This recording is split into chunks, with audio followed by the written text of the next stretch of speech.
ಮುಲ್ಲಾಗಳ ಎದೆ ಸಿಡಿದರೆ ಅಕ್ಷರ ಇಲ್ಲ. ವಿವಾದಕ್ಕೆ ಕಾರಣವಾಯ್ತು ಸಿಟಿ ರವಿ ಹೇಳಿಕೆ. ಮುಲ್ಲಾನಿಗೂ ನೀಟ್ ಎಕ್ಸಾಮ್ಗೂ ಏನ್ ಸಂಬಂಧ? ಎದೆ ಸಿಡಿದ್ರೆ 3 ಅಕ್ಷರ ಬರಲ್ಲ.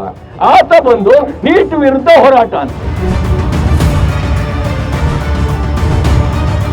ಯಾಕೆ ಮುಸಲ್ಮಾನರು ಈ ದೇಶದ ಪ್ರಜೆಗಳಲ್ವಾ? ಮುಸಲ್ಮಾನರಿಗೆ ಹಕ್ಕಿಲ್ವಾ ಯಾವುದ್ರ ಬಗ್ಗೆ? ಚಿಕ್ಕಮಗಳೂರಿನಲ್ಲಿ ಯೂತ್ ಫಾರ್ ನೇಷನ್ ನೇತೃತ್ವದಲ್ಲಿ ನೀಟ್ ಪ್ರಶ್ನೆ ಪತ್ರಿಕೆ ಸೋರಿಕೆ ವಿರುದ್ಧ ಪ್ರತಿಭಟನೆ ನಡೆದಿತ್ತು ಕಣ್ರಿ. ಈ ವೇಳೆ ಸಿಟಿ ರವಿ ಆಡಿದ ಮಾತು ಇದೀಗ ದೊಡ್ಡ ವಿವಾದಕ್ಕೆ ಕಾರಣವಾಗಿದೆ. ಸಿಟಿ ರವಿ ಹೇಳಿದ ಆ ಹೇಳಿಕೆಗೆ ಮುಸ್ಲಿಂ ಸಮುದಾಯಗಳು ಪೊಲೀಸ್ ಠಾಣೆಗೆ ಬಂದು ದೂರನ್ನ ನೀಡಿರುವ ಘಟನೆ ನಡೆದು ಹೋಗಿದೆ ನೋಡಿ.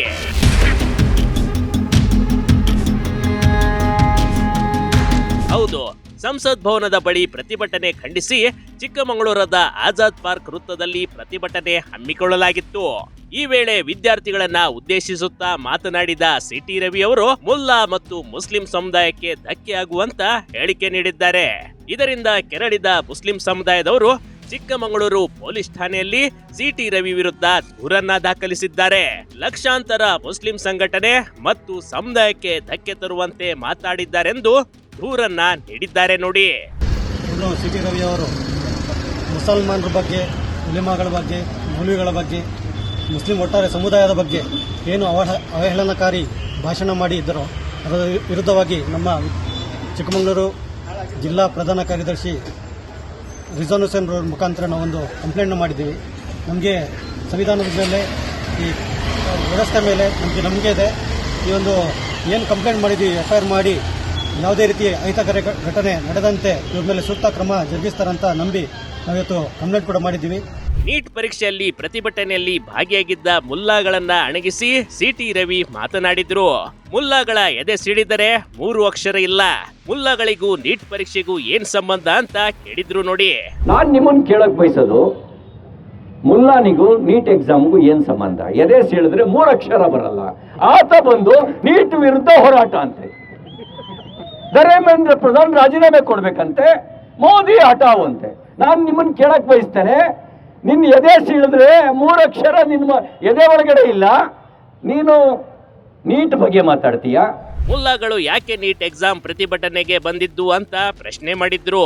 ಮುಲ್ಲಾಗಳು ಧರ್ಮೇಂದ್ರ ಪ್ರಧಾನ್ ರಾಜೀನಾಮೆ, ಮೋದಿ ಹಠಾವು ಅಂತಾರೆ. CAAಗೂ NRCಗೂ ನೀಟ್ ಪ್ರಶ್ನೆ ಪತ್ರಿಕೆ ಸೋರಿಕೆಗೂ ಏನ್ ಸಂಬಂಧ? ಭಾರತವನ್ನ ತುಂಡರಿಸಬೇಕು ಎಂದು ಹೇಳಿದ ತುಕಡಿ ಗ್ಯಾಂಗ್ಗಳು ಪ್ರತಿಭಟನೆಯಲ್ಲಿ ಭಾಗಿಯಾಗಿದ್ವು ಅಂತ ಹೇಳಿಕೆ ನೀಡಿದ್ರು. ಆದ್ರೆ ಇದು ನಡೆದು ಸಂಜೆ ಹೊತ್ತಿಗೆ ಚಿಕ್ಕಮಗಳೂರಿನ SDPIನ ಮುಸ್ಲಿಂ ಸಂಘಟನೆಗಳು ಸಿಟಿ ರವಿ ವಿರುದ್ಧ ಗರಂ ಆಗಿವೆ. ಯಾರ ಎದೆ ಸೀಳಿದ್ರೆ 3 ಅಕ್ಷರ ಇಲ್ಲ ಅಂತೇಳಿ ಉತ್ತರ ಕೊಡ್ತೀವಿ. ಯಾರು ಎದೆ ಸೀಳಿದ್ರೆ ಅಕ್ಷರ ಇದೆಯೋ ಇಲ್ವೋ ಅನ್ನೋದು ಗೊತ್ತಾಗುತ್ತೆ. ಅವ್ರಿಗೆ ಜ್ಞಾನೋದಯ ಮಾಡ್ಕೋಬೇಕು. ಈ ನೀಟ್ ಪರೀಕ್ಷೆಗೂ ಮುಸಲ್ಮಾನರಿಗೆ ಏನು ಸಂಬಂಧ ಇದೆ ಅಂತ ಕೇಳ್ತಾರಲ್ಲ, ಯಾಕೆ ಮುಸಲ್ಮಾನರು ಈ ದೇಶದ ಪ್ರಜೆಗಳಲ್ವಾ? ಮುಸಲ್ಮಾನರಿಗೆ ಹಕ್ಕಿಲ್ವಾ ಯಾವುದ್ರ ಬಗ್ಗೆನೂ ಕೇಳೋದಕ್ಕೆ ಅಂತ ಈಗಾಗಲೇ ಸಿಟಿ ರವಿ ವಿರುದ್ಧ ದೂರನ್ನ ದಾಖಲಿಸಿದ್ದಾರೆ. ಯಾಕೆ ಮುಲ್ಲಾಗಳು ನೀಟ್ ಪರೀಕ್ಷೆ ಓದಬಾರದ? ಮುಸ್ಲಿಂ ಮಕ್ಕಳು ನೀಟ್ ಬರೆಯಲು ಅರ್ಹರಿಲ್ವಾ ಅಂತ ಮುಸ್ಲಿಂ ಸಂಘಟನೆಗಳು ಸಿಟಿ ರವಿಗೆ ಪ್ರಶ್ನೆ ಮಾಡಿವೆ. ನೀಟಲ್ಲಿ ಏನು ಸ್ಟೂಡೆಂಟ್ಸ್ಗೆ ದ್ರೋಹ ಆಗಿದೆ, ಆ ದ್ರೋಹದ ಬಗ್ಗೆ ಕ್ರಮ ಜರುಗಿಸಬೇಕು ಅಂತ ಇವರೊಂದು ಹೋರಾಟ ಮಾಡ್ತಿದ್ರು. ಆದರೆ ಇವರು ಅಲ್ಲಿ ಪ್ರತಿಭಟನೆ ಮಾಡ್ತಿರೋರು ಮುಲ್ಲಾಗಳಿಗೆ ಒಳಗಡೆ ಅಕ್ಷರ ಇಲ್ಲ ಅಂತ ಏನು ಹೇಳ್ತಿದ್ದಾರೆ, ಇದು ನಾವು ಖಂಡಿಸ್ತೀವಿ. ಒಟ್ಟಾರೆ ಧರ್ಮೇಂದ್ರ ಪ್ರಧಾನ್ ಅಂತೂ ರಾಜೀನಾಮೆ ನೀಡಿದ್ದಾರೆ. ಎಲ್ಲಾ ವಿದ್ಯಾರ್ಥಿಗಳು ಜಂತರ್ ಮಂತರಿಂದ ಮನೆಗೂ ಹೋಗಾಯ್ತು. ಆದ್ರೆ ಜಿಲ್ಲೆಗಳಲ್ಲಿ ಈ ರೀತಿ ಹೇಳಿಕೆ ನೀಡೋದು ಜನರ ನೆಮ್ಮದಿ ಹಾಳು ಮಾಡುವಂತ ಘಟನೆಗಳು ನಡೆಯುತ್ತಲೇ ಇವೆ ಕಣ್ರಿ. ಇನ್ನು ಪೊಲೀಸರು ಯಾವ ಕ್ರಮ ತೆಗೆದುಕೊಳ್ತಾರೆ ಅಂತ ಕಾದ್ ನೋಡ್ಬೇಕಷ್ಟೇ. Big TV Karnataka, Chikkamagaluru.